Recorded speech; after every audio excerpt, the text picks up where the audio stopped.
Good evening, Monrovia. Central Avenue begin to dry up. Okay, what happens?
Okay, it's a live show, Conversations in Monrovia 2000.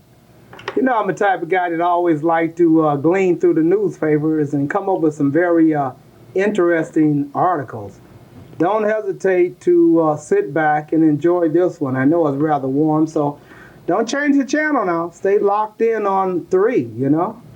All right, why is it every time someone draws a picture of Jesus and makes him as close as to history as he could be, if the cameraman zooms right in, there's always so much controversy if he happens to be a Jesus of color, and in particular, a black Jesus. But you don't think you would find many blonde-haired and blue-eyed Jesus roaming through the deserts of Jerusalem, do you? This is the artist right here, and she caught a lot of flack for depicting Jesus as a black man. All right, guess this was given away to time. The old chalkboards are getting ready to fade away. I guess in the future, everyone will have a grease board.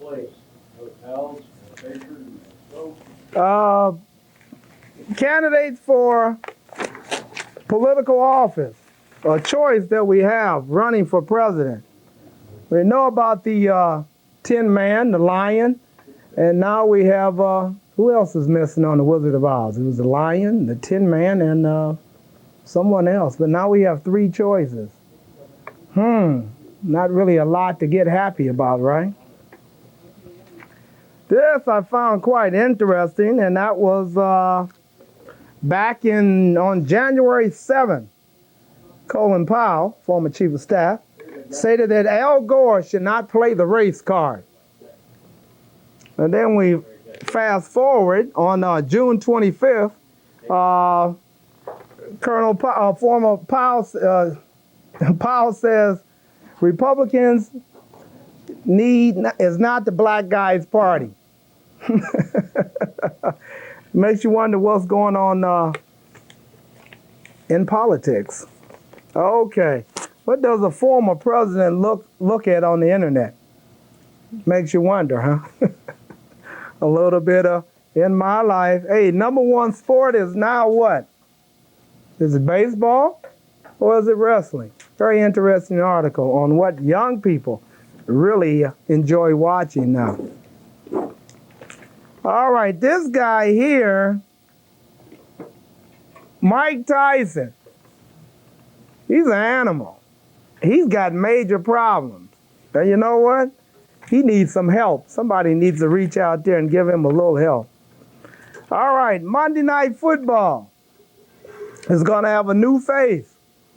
Yeah. Monday Night Football is going to have a new face, and that's going to be Dennis Miller. Okay. How about not Dennis Miller and Rush Limbaugh? Why didn't they come up with that combination? Then we would have had both extremes of the political left and right. You know, usually when you go into a bar or something, that's basically what goes on. Okay, for future summer, we got the Long Beach Blues Festival. And for all those rhythm and blues folks, we got this coming up soon too. And for all those people that's conscious about diversity and all that, we have the African Marketplace coming up. And for my Laker friends out there, let me get rid of that. Everybody has something to sell. And everybody are talking about the winners and the losers. I think this cartoon says it all right there. Good work. I appreciate that. And don't forget, sometime in the future, the NBA draft is taking place. Okay. And what was once a major headline is now like a bug on the windshield. And what is that? Elion. Remember when that guy used to have the major headlines? You could hardly see it, huh? Will Elion finally go home? Okay, what else do we have here? For all my friends out there in Monrovia, the young folks, don't hesitate. Skate park. South Pasadena is going to have a skate park. I always wonder how come Monrovia can't have a skate park for the young people out there. Listen to them because they're asking for a skate park. All right, now this little girl right here is probably reading about all the good works that the Buddhist Compassionate Relief Organization does, not just here in the city of Monrovia, but beyond. All right, bringing it a little bit closer to home. I thought this would be for all my Laker fans out there, because we know the second half of the show we're going to talk about the Lakers. This is one of these tabloid papers is talking about Coach Phil Jackson, and he's doing more than the triangle offense. He's with Mr. Buss's daughter. She's a striking pose, huh? The two basketballs keeping busy, huh? All right, now I promised a young guy that I would show a glimpse of the world champion Los Angeles Lakers. I don't know why they call them the world champion Los Angeles Lakers when they only play folks in the United States. I can never figure that out. And that's the ring right there that the Lakers are all happy to wear, you know? All right, bringing it close to home. Some of the people are wondering what is today's topic on the show is going to be. And we're going to be talking about the foothills, okay? Our side of the foothills, in a sense. Which way are we going to go July 11th?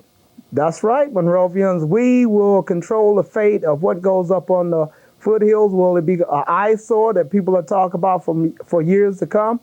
Or will it be majestic as it is? All right, I'm glad to welcome here in the studio Brian, say it, Brian. Ulm. Ulm. All right, I got it. Brian Ulm, and you're representing Vote Yes on measures A and B. Mm-hmm. That's correct. All right, now tell the viewers a little bit something about yourself, a little small bio. Okay, I just moved to Monrovia about a year ago. I actually just moved to California a year ago and moved to Monrovia. I came from the East Coast from Cleveland, so I don't know about basketball success, so that was kind of a new experience too. I moved out here as part of my job, but it was an option, and I did really want to come out to California because. Now, did you know anything about Monrovia before? No, I actually didn't. I had heard the name because our company used to have an office in Monrovia, but I knew nothing about it. And when I came out here, it wasn't, when I was looking, I just knew I work in Pasadena, so I knew I was looking in, around that area, kind of east and west. And a great realtor, they try to figure out what you're into and what you like, and like mountains. I like sort of laid-back communities. I like the friendly feel here. I like the mix. Oh, okay. And so she's the one that said, yeah, you really should think about it, and stayed in one of the local hotels while I was kind of looking out places, and just pretty much fell for the community and said, yeah, I think I want to live here. So. Oh, good. Welcome to the city. Yeah, thank you. All right, now you seem as though you dived into another hot topic. And that is yes on measures A and B. Yeah, I guess probably like a lot of people in Monrovia, I moved here and saw all the foothills and saw what was behind the city and sort of assumed it was all protected. And you see it and it's not developed and you go, great, the city, its foothills are protected unlike all these other ones I see. And I think I was living here about a month when I got my first flyer on the porch. And flyer said, come to a council meeting, important topic, building in the foothills. And I went, oh, maybe these aren't protected. Okay. And that really got it going. And I went to a council meeting, I think this was about a year ago. All right, now you're from back east. Now, have you always been a proactive community type guy? I've been involved in some like environmental stuff and a little bit in my community. I wasn't so much, honestly, like we didn't have as much as like Monrovia has to lose. So where I lived, it was pretty much an all-developed community. There really wasn't much. There was a couple little parks. I'm amazed to see this kind of habitat, hiking, just everything that's here. So for us, we had some issues around the lake and that because probably heard of the famous river that burned and things in Cleveland. But this is really the first real local thing that I've gotten involved in. Now, what prompted you to get involved? Because I'm always fascinated by what does it take for someone to say, hey, I'm like tired of sitting on the sofa playing with the remote. I need to get up and be involved in the community. I guess just that this is so in your face. I mean, this is an issue in your back. Everyone, whether you live north or south in Monrovia, it's only a couple miles. So this is in your backyard, and this is where you play. This is what you see. This affects your quality of life. This is everything. So when I read it, and I'd been up, and obviously like Monrovia Canyon, I'm sure a lot of people have enjoyed hiking and going through there. There's some other trails in the city, and I just, when you read that, you went, no, they've got to be kidding. They can't develop that. And so I think that was, you just felt like there's something that you should do about this. And, since it is a council meeting and it is local at your city, actually, this is the first time I've ever gone to a council meeting. I never went to a council meeting in the city I lived in before. And probably, just never kind of noticed the ad or had something that made you want to do it. But with this flyer to my door and, finding out there's a meeting, it's local, I should go. And, I thought, well, I'll just go and see. And if everything, maybe it's not as bad as it sounds. And, All right, so you go to the city council meeting, you're caught up in the passion of what's going on. And how did the committee yes on measures A and B, how did they come about? Well, now remember, I came into this whole thing about a year ago, so I guess the process has been going on, from what I understand, for really like 10 years.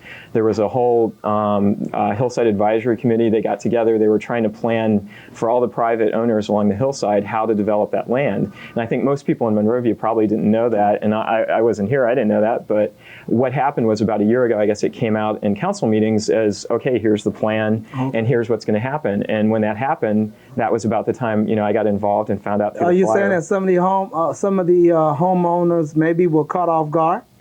I think so. I still think there's people, like I say, for me it's kind of, it's easy because I just moved here a year ago, so I didn't know. But I think there's some longer term Monrovians that kind of thought that was protected up there. And while these sort of plans and stuff are happening, they really didn't know. But then when they came out in council and some, between, I don't know if it was the council itself and the city itself getting the word out, or some really excellent, dedicated people that I do know fought to get the word out. And I think everyone was pretty amazed at the turnout. I mean, these meetings had hundreds and hundreds of people at them. We had meetings that extended on until 1 in the morning for the last meeting. It was truly amazing. And I mean, you really got people, everyone. I mean, this was people from the north, south. You sparked a nerve in somebody, everyone. Because we have a caller on line 2. How you doing out there?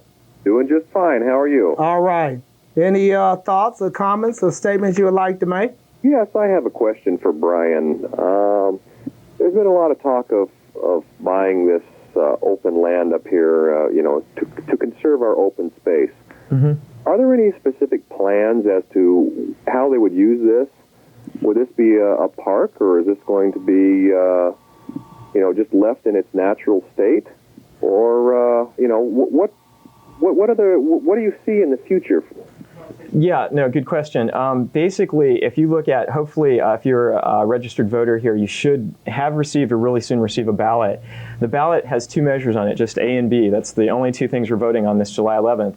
In A, you'll see a definition, aside from setting a density of development, which we probably should talk about, it sets aside two special categories of land use that the city has never had before, my understanding. So the one is Foothills Wilderness Preserve.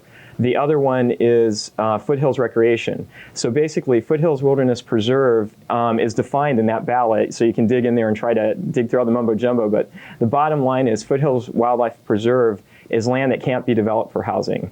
And in there, it's pretty tight control. It says the land is pretty much left in its natural state. I think they leave one little out for education facilities.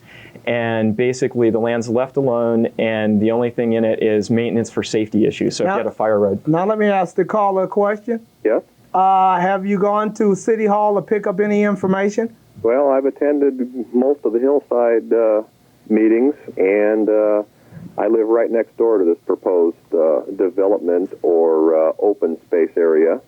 And whichever way it goes, it's really going to impact me negatively. You know, we live in a nice area that, you know, we have very few cars up here, very little traffic, a lot of privacy. Now, let me ask you a question. Will you stay or will you go? Well, I would like to stay, but I guess we'll have to see what happens. You know, if they build houses up there, we're going to have 10 years worth of construction and, you know, all of the hassles that involves. Now, let me ask you another question to take it from like a different angle. What about the people that say, well, you moved up there and maybe 20 years ago you changed some of the land up there just by building up there yourself? What's your take on that? Well, I guess we moved into an existing house that was up here, and the area up here has remained essentially the same, well, since 1972 when we moved in. It's really going to be a serious change, no matter which way it goes. Mm-hmm. And I really wish we could keep it the way it is right now. You know, no parks, no houses, but I understand that we just can't do that. I tell you what, one thing I do want to clarify, and you know, I'm here saying representing yes on A and B, but your best chance at leaving it the way it's at is to vote yes on A and B, and I'll tell you the reason. If you look in there, there's two definitions. Like I said, Hillside Wilderness Preserve. Hillside Wilderness Preserve doesn't allow, like, the reason there's two and not just one that says protect the hillside, when we were at the meetings, we said there should be a difference between an area like Monrovia Canyon Park, mm-hmm. which people really love, and it's a great place. I hike there all the time, but it's been built a bit. I mean, it's not totally left alone. It has recreation stuff, it has buildings, it has stuff. Then there should be a difference between that and the stuff that really is up there right now, and we don't want another recreation center. Now, there's going to be some discussion, like you might ask, so do we know exactly what's happening at the end? You'll see a definition in the ballot statements that pretty much ties it up, and so what their goal is to take everything that's undeveloped right now, that's really undeveloped, and put it as Hillside Wilderness Preserve if we get the money to do that. The other stuff, like Monrovia Canyon Park, Trask Boy Scout Camp, that's why there's the other definition that says recreation, and that's what those got labeled. So it's a lesser protection, but the goal is really not to build up the other stuff. And of course, to follow it up, you know, after the election, you know, if everything goes right and we win these, then, you know, stay involved, and we plan on staying involved to make sure that everything goes the way that you think it's going to go. But I can definitely tell you your best bet is A and B, because if this happens, there's a very good chance you're going to get what you want. If it doesn't, I can tell you you're not going to get what you want. All right. Thank you so much for making the call. Thank you. Call on line one. How you doing? Hi, Ralph. This is Betsy. How you doing? I'm doing fine. How are you? Okay. What's your comments or feeling on measures A and B? Well, I just feel that we need to get more involved, and I go for Brian because I work with him, mm-hmm. and between my husband and I, we're working on the campaign, and we really want to go through this, and we hope that measures A and B passes because we love Monrovia Canyon Park, and also the Boy Scout camp because our Girl Scouts go up there and go camping. All right, now, have you ran into any opposition? You know, it's always healthy to have some type of opposition. Everybody in the city council was in favor of Measure A and B. You got that right. And I don't know if it was to enhance their political careers or what, but I'll put that out there. Have you ran into anyone that's say they're totally opposed to it? Yes, I have.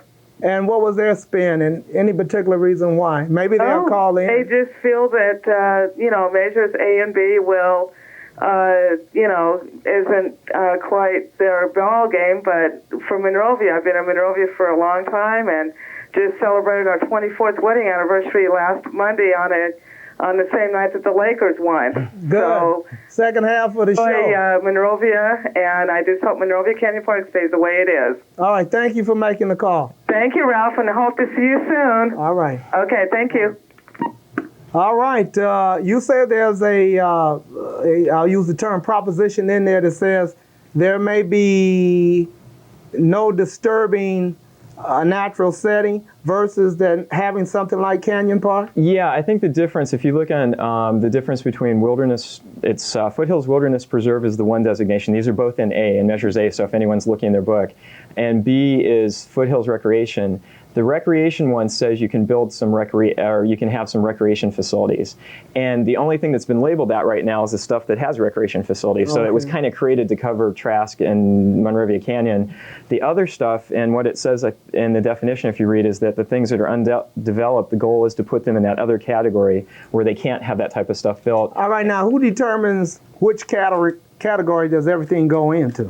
I think in the ballot, and I have to dig in there and look, but I think in the ballot you'll see that it says undeveloped land right now. The goal of the measure is to put things that are not developed into the wilderness preserve designation. Now that said, I still tell people when they ask, when you really get down to the ultimate details on this thing, you got to stay involved, because right now, I don't think the city or anyone can answer like which land gets purchased first, all that kind of stuff. So all this is telling you is that this is your best chance at no development. If this doesn't happen, there will be development. If this does happen, we get to buy about half of the land, and we're going to actively go for money for the other half. And there's a really good chance, I know people kind of, so 10 million, this raises 10 million about, right. We need 10 more million about, this is all sort of approximate. Well, there's a really good chance, people believe solidly, we have 2 conservancies in town. We have, the city is actually going to hire a grant writer to go for public 2 conservancies. Why do we have 2 conservancies? That's before I moved here, but I guess the belief I've got is that the 2, I think they have a slightly different focus on the land they're trying to protect, and I think the one is pretty much into environmental habitat, and I think the other might be a little bit more into habitat and recreation, but they were both here when I got here, so I'm not really sure. All right, now let me clarify something. That on Measure A, there will be houses built up there, right? No, the thing to remember is that A and B kind of work hand in hand. Right. A by itself, all it does is set a density of development, which really most people would go, well, that's kind of a bad thing. Wait a minute, I thought we didn't want to develop. You have to set some density, and you can't, everyone wanted in the original meetings, they said, well, that's easy, the density is nothing. Okay, great, we don't develop. It doesn't quite work that way, because there's a nasty little law that kind of gets in the way. And I think as people went on in the council meetings, they realized that isn't fair, because there are people that have paid taxes, they own this land, they've worked for it. And they bought it for an investment. Exactly, and so I think that came out. And so what came out of this was, A, really sets a density to be ready to buy the land. The goal is if we raise enough money, it'll all be bought and there won't be development. $20 million? Yeah, 10 million through the bond, another 10 million that actively through the conservancies and through the city's grant writer trying to find matching funds and stuff. And there's a lot of money out there right now. There really is. The state just passed the 2 issues that are around buying land and conservation around water, like the San Gabriel River. Mm-hmm. There's a national thing that just passed the House but hasn't passed Senate yet, I believe. Well, what would make Monrovia so unique that they would look at it and say, yeah, oh, yes, we should... We have got a lot of wins going. If we support this, they look for things like, does the community support what you're about to do, or are you just trying to take land and no one supports it? If we get people to vote to support this, we showed we support it, and we showed that we support it to the level of $10 million. They look to see, are you protecting something really worth protecting? Well, this is land that sits right on the edge of the LA National Forest. It's a wildlife corridor. It's endangered species habitat. It's got so many things going for it, from community support to where it sits and how important it is, that I mean, really, almost no one that's involved in this at all thinks that getting the other 10 million, if we get the original, is going to be a problem. So now let me go on a rewind with you. You're telling me that if both measures A and B pass, that there's a possibility of no houses being built up there at all? Yeah, if A and B pass and we succeed in raising the other money that we need to, because this raises So you about need half. the money also. Yeah, we still need more. Well, B is going to give us about half of it, so it gives you a really great starting point, and you can start buying land, immediately when that bond money's in. But there is still about half. I mean, we're covering about half with that, and so there's still an active need to go out and look for money. But this is going to be from the conservancies and that, and there's a lot of money for buying open space land tied into matching funds. I'm not exactly sure why. I think that's their way of making sure you're serious. So if you go to the door and you're a conservancy and you have no money, or a city, and you say, hi, can I have $20 million from your great foundation, from the government, whatever. But if you say, we raised 10 million of 20 we think we need, there's a lot of matching funds, and they basically take you, it's a pretty good sign that you're serious and you're ready to handle getting the grant, and that you're ready to protect the land and you're serious about it. Now, what about some of those viewers that may be hesitant to pick up the phone and call in, and they're scratching their head and they were saying, $20 million, couldn't you use that money for something below the foothills? I think basically people, obviously this was before I got here too, but you guys had a school election that went through. Bond? Yeah, I'm sorry, school bond.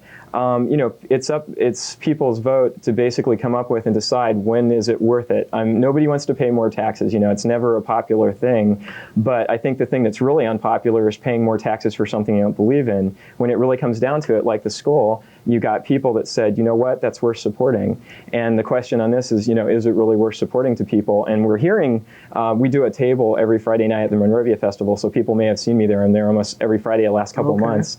And overwhelmingly, the majority of Monrovians we talk to do support it. And it's people from the north, it's people from the south, because everybody uses this. They hike, they enjoy it, they see it. But wait a minute, you just had one caller say he don't want anybody coming up there. He just wanted to stay the same, but he don't want nobody visiting what may become a public park. Well, I think that's where you have to look at the definition in those. But even the people that said they want it protected kind of want it the way it is. So we really, there's the difference between kind of building it into a park and leaving it to enjoy. Line 2, caller. Yes, I'd like to know if A and B are passed, does that mean there's half of the land that is going to be purchased by the conservancy, and then the other half you say is not? The other half, is that open for purchase for, say, developers in Monrovia? And if they do purchase it, can they then develop that property? Okay, let me try to explain it. The way I understand it works, remember this A and B are A and B together, so B is the part that actually raises the money, and so that gives you about $10 million. What really happens is now the city gets $10 million and a special category of land that they can use to buy land and protect it, but they have to own it to put that category of protection on it. And so they go out and start basically just buying land that's open to sell. There's no, suddenly they just buy half. I mean, they're going to have to negotiate and buy with the individual sellers of the land, the people that own it. And from the council meetings, a lot of the people are private Monrovians that really did seem to come across as saying, I know this land should be protected, but I deserve fair compensation because I paid for it. And so the other half of it could come from a variety of sources. It's not guaranteed to come from the conservancies, but I was just kind of listing all the places it could come from. So they're going to be out there fighting and trying to get money for us. The city council's grant writers are going to be out there fighting and trying to get money for us. So there's a lot of different people trying to get this other money, but that $10 million is going to be used to buy what's available for sale. And that's where I say stay involved, because if you have your own preference about where it gets purchased first or how that happens, that part hasn't been decided yet. And so that's where you need to stay in the process after this. If the purchase wants to be made from a private resident and he decides, okay, I'd like to sell some of my land, would there have to be some kind of a law or a zoning change to be able to develop on that part of the property? And if so, who in Monrovia decides whether or not they can develop that property if you say the city council is against it? I'll give you my best, my best try here, and I'm not the city attorney. So, basically, the definition in here, and like I say again, just try to read the ballot. I know it's thick and it's heavy, but the parts that are really important are look at the short part on here's what yes A and B are, and then read that definition of hillside wilderness preserve and recreation area, and you'll see it says land to be purchased for open space. If the land has a house on it, that's really not eligible. Because even if you get rid of the house, you just have a big empty house lot. So that really isn't what it's trying to go for on the land purchase. So what you're going to be seeing it going for, they're not going to try to take Gold Hill and bulldoze it. This is going to be going for that land up there that you see nothing on, that's really left pretty much intact, except for maybe some fire roads. So I don't think you're going to see any of that. And I don't think there's anything in there that really would indicate that. Okay, I'm a little bit unclear on the purchase part of it. That you say that there are parts that will be up for purchase. And those parts, if the person purchasing the property decides they want to develop that land, who is the entity in Monrovia that would say, yes, you can develop it? If you say, if not if you say, but if the city council is against it, who would say, yes, you can purchase it with the intention of developing it? Okay, I think I understand your question. So basically, if I get this right, you're saying, what if somebody wants to sell it, but they don't want to sell it to the city to protect it, they want to sell it to develop? Right. Okay, gotcha. Okay.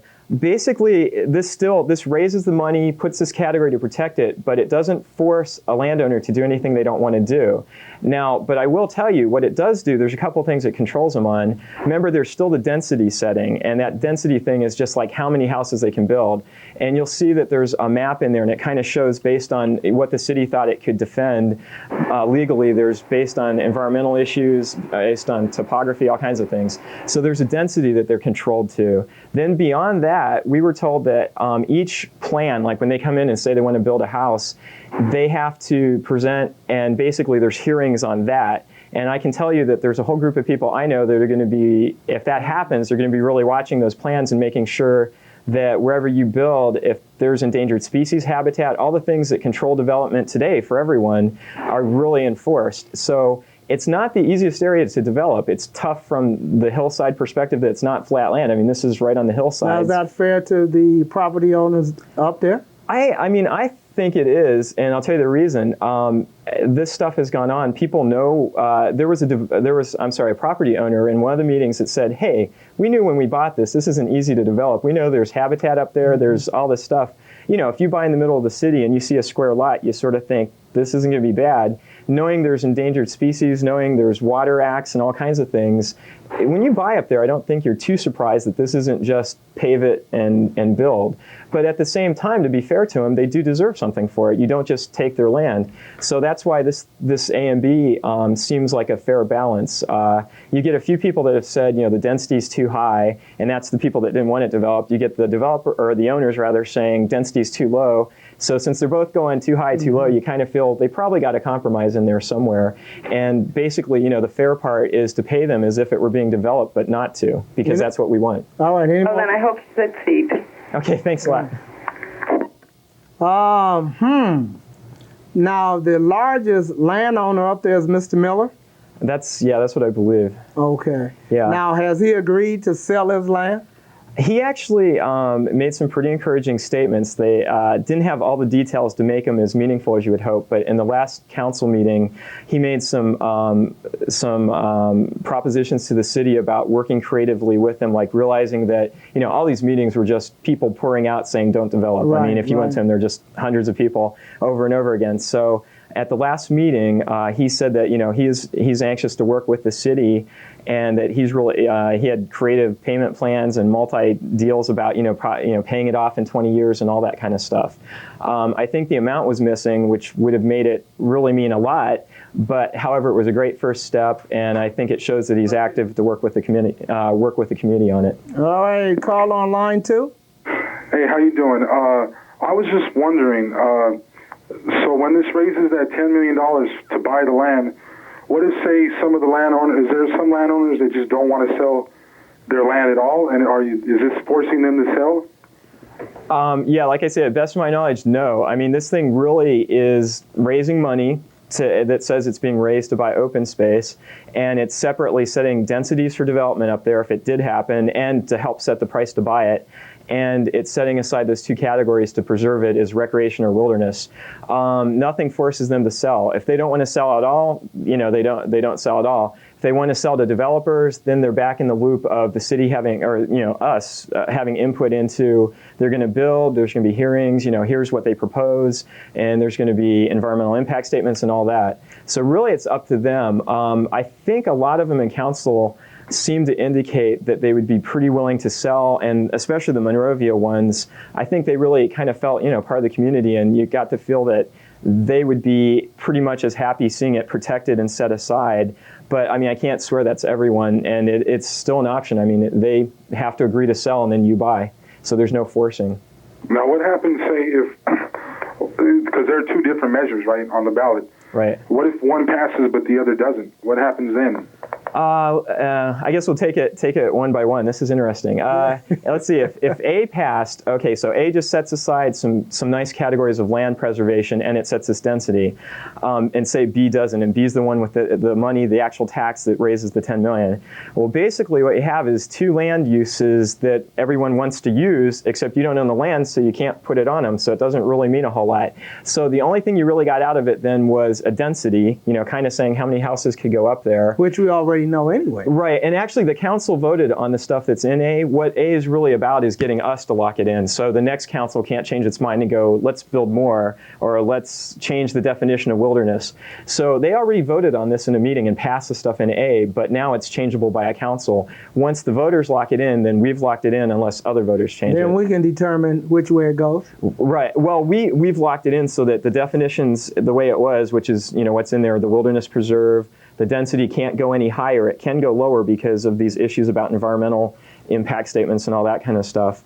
But basically, so A by itself has a couple neat land uses that we really can't use, and it sets density at a certain level and says it can't go any higher. So I guess that's a little bit of good, but it doesn't do a whole lot toward what people really want. B by itself raises $10 million toward open land acquisition, and since the council, I'm sorry, thinking this through on the fly, since the council already passed what's in A, they could start buying land and putting it in that category.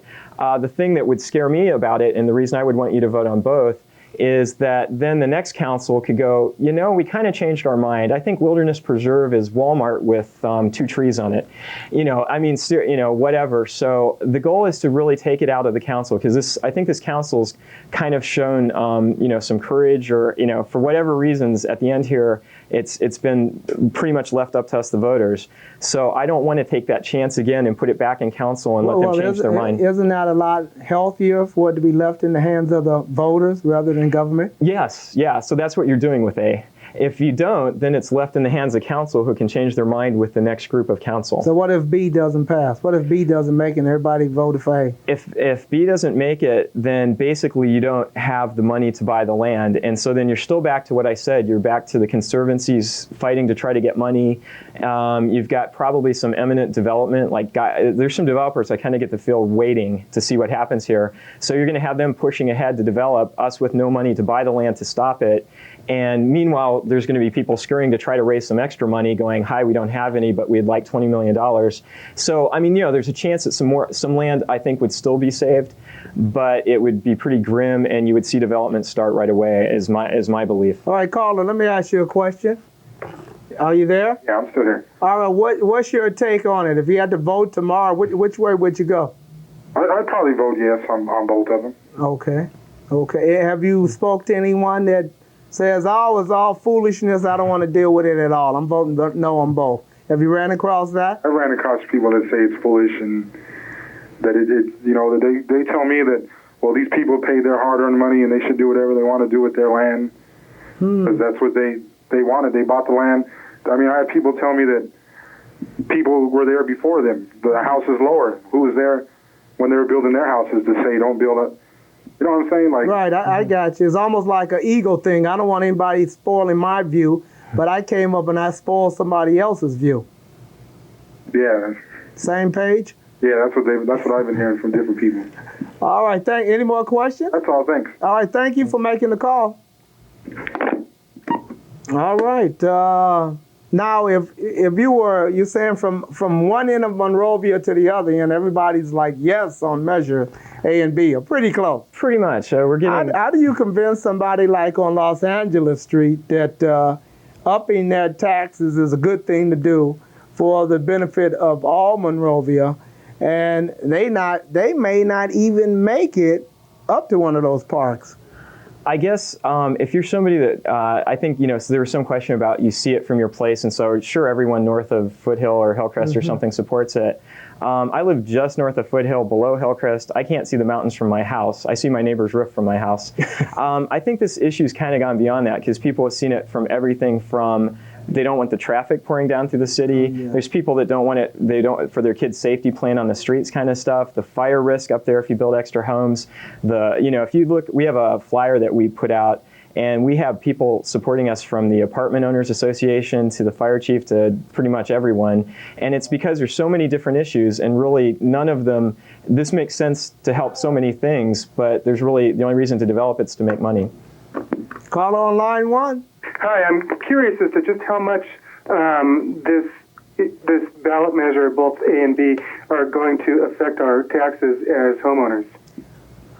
Basically, as a single homeowner, like a standard homeowner, the measure is a $44 tax increase. It's $39 of land purchase, and it's $5 of, they kind of split it into like a maintenance fee. And the reason for that is they said that even though we don't want this land developed, there's got to be some safety maintenance on it just to keep fire roads going and that, so it's not a safety issue. So it's $44, 39 plus 5 a year, and it's a 30-year bond. Now, what we're telling people, remember, like I say, no one obviously is real into taxes, but there's even some financial reasons because this helps protect your property values because, let's face it, a lot of people move to Monrovia because of the way this town feels and because of the fact that you have those undeveloped foothills back there. I mean, we're pretty unique in that. And also, I think there's a pretty wide-held belief that even though developers pay some of the cost to develop, they obviously pay to develop, they paid a lot. They connect water, usually they connect electric, and they probably put the street up to it. And so they pay the really obvious stuff. But then when your schools are overcrowded, your police needs more people, your fire station needs a remote thing to access this foothills area, they don't pay those kind of costs, and usually they don't pay like the maintenance costs. There's a lot of hidden costs involved. And so I think people really believe, that even if you don't vote on the $44 tax, don't think you're saving $44, because I think there's a pretty good chance you're gonna have some extra funds helping subsidize the development that would go up there. Now, could the current fire department handle anything that would happen up in the foothills now? Those issues were brought up in the council meetings when people were hearing for different parts. And I remember in one meeting where they talked about the possibility of a satellite station that might be required. Then later I thought they said no, they think it's probably okay. So I think those are kind of cloudy issues, and I don't think anyone really knows. And I think it is a concern because, like I say, I didn't bring it, but on our flyer of information, we have an endorsement. I believe it's from the chief of the fire department. I'm sorry if it isn't. It's from somebody high up in the fire department. And he basically talks about the number of calls they had, and they're pretty much at capacity right now. So those are the kinds of things that I think people have seen enough development and seen it happen that, no one has argued too much and went, no, I think you're wrong. They pay all the costs, and we're home free if they develop. All right, caller, what's your feel on this right now? Measures A and B. I'm totally for preserving the foothills.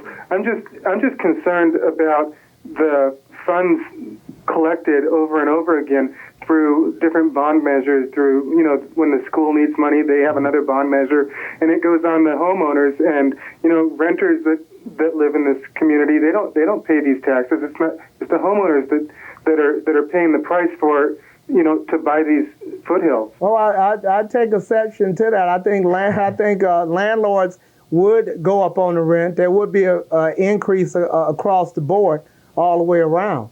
Well, sure, but the density. You look at a higher density property. They're still paying the same $45 that I'm paying as a single family resident. It's not the same thing. So people who own single-family dwellings, we're taking a bigger bite out of it. And then every time say the fire department needs another fire station, as you said, then we're going to have another bond there, and then say the schools want a new football field, another bond there, or more classrooms, or they need computers. The price of progress. I'm totally for the progress and all that, but at what point does it stop coming out of my pocket? Yeah, I just want to clarify a couple things. In here's in your ballot, there's a rate chart. There's a rate that's $44 for a single family home. There is a different rate for a multi-unit, and there's a different rate for apartment. It's a little lower for apartment per apartment, but the owner does pay. The belief is that it's low enough by the time you figure out how much you're paying and the pennies kind of thing that they probably, I don't know if they'll raise or not, but I can tell you the Apartment Association is one of our endorsers on there. And I think the thing that you ask about the money, it really just comes down to, you're right, I mean, you're asked for tax money all the time. It's just, when do you believe in it and when don't you? And I've had apartment people tell me, well, I feel guilty about endorsing it because I do feel kind of unfair because, I'm not paying this through my property tax. And I said, well, honestly, the property owners, I'm a property owner, I get more benefit than you do. So I think it's fair. I mean, you're paying for the quality of life you live in this apartment. I'm paying for my quality of life plus this place that I planted in the ground that's worth something that I think is worth more with those undeveloped. So I think it's kind of fair. I know what you're saying that, it seems like they get a free out, but we also get more benefit than they do out of this, and we have more stake in it, I think. So, any more questions, caller? No, I think that was very clear. All right, thank you so much for making the call. Thank you. All right, we're going to take a look at a video that was put together by one of the producers here at KGEM. Let's sit back and let's take a look at what we're talking about.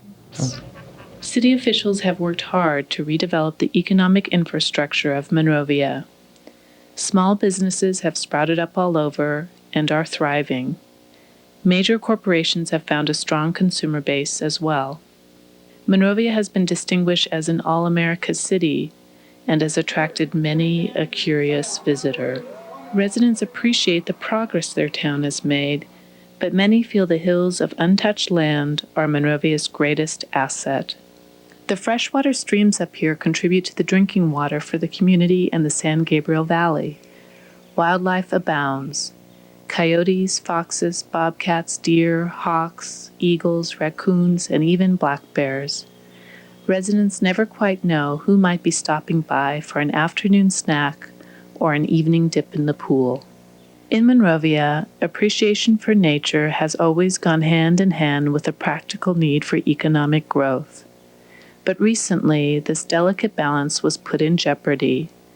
Residents learned that as many as 128 homes, possibly in a gated community, were proposed for the Madison and Cloverleaf Canyon sections of the open foothills.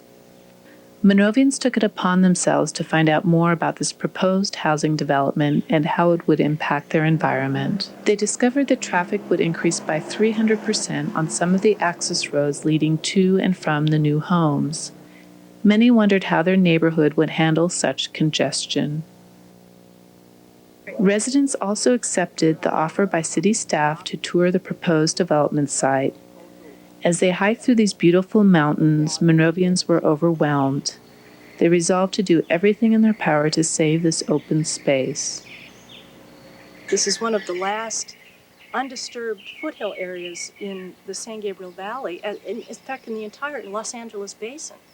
And that these lower elevations. All right, looking at something special, as Bob Bartlett would say, our last frontier, and I would say is the strongest legacy that we can leave to the next generation in many ways. Now let's talk about the Conservancy. You belong to which conservancy? I actually joined the Foothills Wildlife Conservancy. Okay. Tell me something about that organization.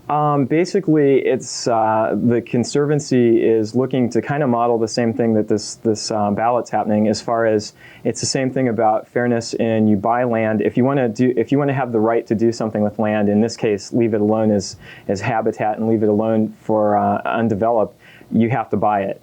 And so conservancies really do the same thing. They try to raise funds, they try to buy land, and then they put it in protection. And basically that's as simple as you get. That's the mission statement. The Conservancy itself buys the land or can get easements to the land, and they get that so that they can leave it alone, leave it intact, and leave it as habitat. Now, do you work with other cities since the foothills are really one entity? Yeah, there are conservancies sprouting up and have existed, I guess, all along the foothills, as you might guess. It's pretty amazing. I think there's conservancies in Glendora, Altadena just had one form, just all along the foothill Maybe communities. a little late, but yeah, and actually I think that's probably what helped spearhead them. And so, yeah, these conservancies kind of work in their own areas, but at the same time, recently, a greater regional conservancy, kind of a thing in the LA area has formed, and it has a giant acronym whose name escapes me right now, but it's the LA blah, blah, blah, blah, blah Regional Conservancy, and it's trying to help coordinate all these conservancies so that they do kind of work together. Oh, so everyone's somewhat on the same page. Yeah, right now they're each kind of, we're looking at Monrovia, and, could be some other, but really Monrovia, other conservancies have, Altadena's working in Altadena. So there is an effort kind of through a regional conservancy to help coordinate those efforts and to kind of, help the thing work together. All right, now can Joe Average join this agency? I mean, this conservancy. What's the membership like? Yeah, basically there really isn't membership. We call them volunteers, and okay. If you choose to be a volunteer, you're a volunteer by letting us know you want to be a volunteer. Now, what does a typical volunteer do? I guess we had meetings. Actually, the conservancies were really instrumental in keeping the word out on this because this was obviously right in what they're doing. So getting the word out to members. We had a fundraiser last year in Monrovia Canyon Park, a concert just to get some sort of money to keep the conservancy alive and be able to do mailings and stuff. Members could help, on the database. They could help on grant writing. The city didn't have a grant writer before, and actually, I guess they still don't right now, I believe, but they're in the process. So a really generous member donated a person coming to help teach us about writing grants, and that type of thing. So really, it's people getting involved at the grassroots level, like this has all formed, and just trying to make a difference. So if that's getting the community involved. Trying to help on grants, trying to help with stuff about getting support for these kinds of issues and getting the word out. Now there's an election coming up sometime in the future. Do you think this whole impact on the foothills will create a change in the face of the city council? I think as of right now, since they're all supporting it, it probably, if there was somebody actively opposing it, I think you could see it be an interesting issue. I think people will be actively following it, hopefully with if things go well and these both pass, then the next step is really for people not to say, okay, I'm done now. It's to stay involved, and I know we plan on staying involved and make sure that it is all going forward as we plan, have input into those final details on protecting the land.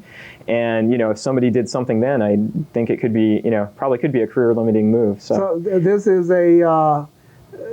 just the beginning of the chapter of saving the foothills. This whole thing's like peeling back layers on an onion. So, I mean, we had people that went through all these council meetings and went, finally, the election's here. But that wasn't it. Now we have to get the election to go through and we have to raise this money and protect the land. Then when that's done, that's still not going to be it. I mean, really, okay, now you've done a giant step and you're really heading down the right way, but we still need to watch council, make sure that, the details are working the way we want them to. All right. Now, Brian, someone wanted to get in contact with you or the organization. Oh, and I didn't bring a flyer. Let's see, it's not on there. It's actually the Yes on A and B committee. Oh, wow. I'm noted for I'm sorry, I tell you what. Yeah, if you have a question, call the studio. Yeah, call the studio. We'll get you the number. Yeah. All right, I got 10 minutes to give some time up to the Laker fans out there. All right, Laker fans out there. Any calls? Any comments about the champions? Let's see what happens the next 3 or 4 minutes out there. Maybe that number will come to you. There are Laker fans in the city of Monrovia. I'm pretty sure I hear from a guy by the name of George Creed, but maybe he's on vacation. Should the Lakers keep the ones that got them there, or do you think they should trade a few people? What's your take on it, Brian? I'm pretty new. I was telling you, I'm pretty new here, so I just sort of got caught up in the whole thing at the end. So I'm an unfair fan. I got to bask with you guys and didn't go through all the pennants before that. So Okay. I don't know. I mean, it looks like a pretty strong team. I know that. I guess it's been an amazing turnaround year. So All right, we'll somebody see. call from line 2. Yeah, save me, please. Line 2. Are you a Laker fan out there? You gotcha. Oh, one person emerged. All right, tell me something Oh, about. both Rick and I watched the game. They won the game on our wedding anniversary. All right, previous Lakers. do you think they should keep the same team? What? Should they keep the same players? Yes. Rice should stay? The Rice should stay, and so does Shaquille O'Neal. Oh, he's not going anywhere. I know. He's a And we know franchise. where we can buy the Lakers T-shirt. Oh, really? Yes. All right, any place on Crenshaw in L.A. Thank you for making the call. Thank you, Ralph. One Laker fan in the city of Monrovia. I don't believe it. Oh man. So you got on to the glory part of it. The Lakers clinching. Yeah, I know. I told all my friends back home the curse is over. Cleveland hasn't won anything since I think Abraham Lincoln was president. So Cleveland Browns, the football team. Yeah. Now you got a new football team, right? Oh yeah, we got the team back, got the stadium back. But yeah, it's been so long, and we've had things that were close, like the New Indians have been close. And I told them it's not me, man. I moved and we won. It's not my fault. Call on line 1. Hello there. Hi, I just wanted to let you know that the telephone number for Foothills Wildlife Thank you. Conservancy is area code 626-359-1179. If anybody'd like any information about getting involved or making contributions, you can reach us at that number. And our address, if someone wants to mail a contribution, is P.O. Box 1883, Monrovia, California, 91017. All right, give that phone number one more time, rather slow. Area Slowly. code 626-359-1179. Thank you for making that call. Thank you. Very Helping much. Brian out. Yeah. Thank you. So you forgot your number, man? All right, the hands of time is ticking on us. They only have, one Laker fan call in? I can't believe it, Monrovia. Maybe it's hot, no one wants to They're be still bothered. celebrating. They're still celebrating? Yeah. Maybe that hangover is a little bit too heavy, right? That's right. I want to thank you so much for Okay. making it here to the show, and to the Thank you. viewers out there. We've been doing a couple of live shows on the conservancies and city council did outreach, trying to educate or inform the residents of Monrovia what was going on. And this is pretty much the power of public access to reach out into the communities so that viewers know what's going on. And word of mouth is probably the most powerful vehicle of expression that we have. So don't forget, July 11th, do something different. Get up and vote.